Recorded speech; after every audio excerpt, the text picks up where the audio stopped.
Estamos de volta e vamos conferir alguns julgamentos que ocorreram durante as sessões das turmas do TST. O Banco Bradesco deverá pagar indenização por danos morais a um gerente administrativo que foi sequestrado ao chegar em casa. O crime ocorreu em Poço Redondo, Sergipe. A segunda turma do TST reconheceu a responsabilidade objetiva do banco. Os detalhes com Rafael Oliveira. O empregado relatou que foi rendido por bandidos ao chegar em casa à noite e que foi mantido refém com esposa e filha sob mira de revólveres durante toda a madrugada. No dia seguinte, os sequestradores levaram os familiares do bancário para outro local como garantia de que ele retiraria o dinheiro do cofre do banco e entregaria os valores aos criminosos. Após a entrega, empregado e familiares foram abandonados numa rodovia no município vizinho. O bancário se afastou do trabalho por 14 dias após ser diagnosticado com estresse pós-traumático e depressão. 6 meses depois de retomar as atividades, ele foi demitido. Na reclamação trabalhista, o gerente pediu indenização por danos psicológicos e morais. O Tribunal Regional do Trabalho da 20ª Região em Sergipe reformou a sentença que havia concedido indenização por dano moral no valor de R$ 800 mil ao empregado. Para o TRT, a culpa do banco não foi comprovada, pois o sequestro ocorreu após o fim do expediente, quando o bancário voltava para casa. O entendimento do regional foi que, neste período, o empregado estava sob a tutela do Estado, que é responsável pela segurança pública.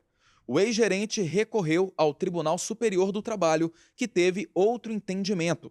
O relator do recurso na segunda turma do TST, ministro José Roberto Pimenta, observou que a jurisprudência do TST adota a tese de que a atividade bancária se enquadra como atividade de risco, de forma a atrair a aplicação da responsabilidade objetiva da instituição bancária. Ainda de acordo com o ministro, embora a ausência de segurança pública resulte em risco para o exercício de qualquer profissão, é inegável que bancários estão mais expostos a assaltos e sequestros. Por unanimidade, a segunda turma do TST reconheceu a responsabilidade objetiva do Bradesco e determinou o retorno dos autos ao TRT para análise do valor da indenização por danos morais. E vamos à quinta turma que julgou o processo da família de um empregado morto em acidente que conseguiu o direito de receber honorários advocatícios da empresa. O Daniel Vasques vai explicar melhor para a gente essa história. Olá, Daniel. Olá, a decisão foi tomada a partir de uma ação indenizatória apresentada pela família do empregado de uma empresa de eletroeletrônicos no Rio de Janeiro. Após a morte do empregado, vítima de acidente de trabalho, a empresa foi condenada por dano moral.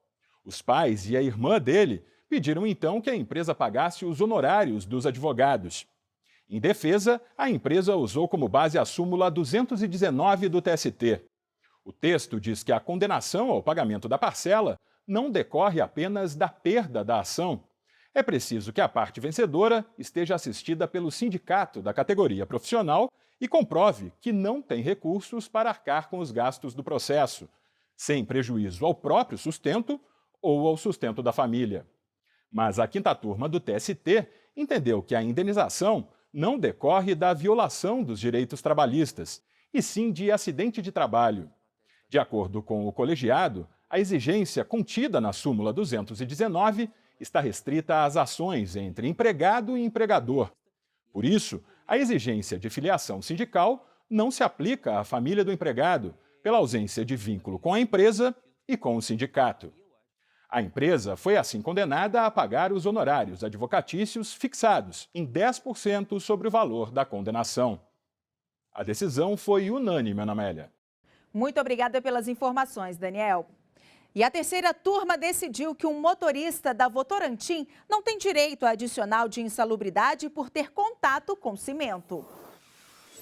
O motorista montava e desmontava tubulações por onde passa o cimento para depois utilizar em concretagem. Conforme laudo pericial, o produto que contém álcalis cáusticos deixava vestígios na tubulação, que era manuseada diariamente. Por isso, a atividade foi classificada como insalubre em grau médio, com base no anexo 13 da norma regulamentadora número 15 do extinto Ministério do Trabalho. Ainda de acordo com o perito, o empregado na operação de bomba estacionária mantinha contato com graxa e óleo mineral utilizados na lubrificação e na manutenção preventiva do equipamento. Essa atividade, segundo ele, se enquadra no item da norma referente à manipulação de alcatrão, óleos minerais, óleo queimado, parafina e outras substâncias cancerígenas, e por isso daria direito também ao adicional em grau máximo. O Tribunal Regional do Trabalho da 2ª Região, em São Paulo, manteve a sentença de 1º grau, que havia condenado a empresa ao pagamento de adicional de insalubridade. Mas no TST, o entendimento foi outro. O relator do caso, o ministro Maurício Godinho Delgado, observou que, nos termos da jurisprudência do TST, o contato ou a manipulação do cimento no exercício da função desempenhada pelo empregado não está inserida entre as atividades e operações classificadas como insalubres. Com base na súmula 448 do TST, o ministro ressaltou que não basta constatar a insalubridade por meio de perícia para que o empregado tenha direito ao adicional. É necessário que a atividade insalubre faça parte da relação elaborada pelo Ministério do Trabalho. A decisão foi unânime. E não deixe de conferir esses e outros julgamentos das turmas do TST no canal do Tribunal no YouTube. As sessões são transmitidas ao vivo e depois ficam disponíveis no canal para você acompanhar quando quiser. Acesse e inscreva-se youtube.com/TST.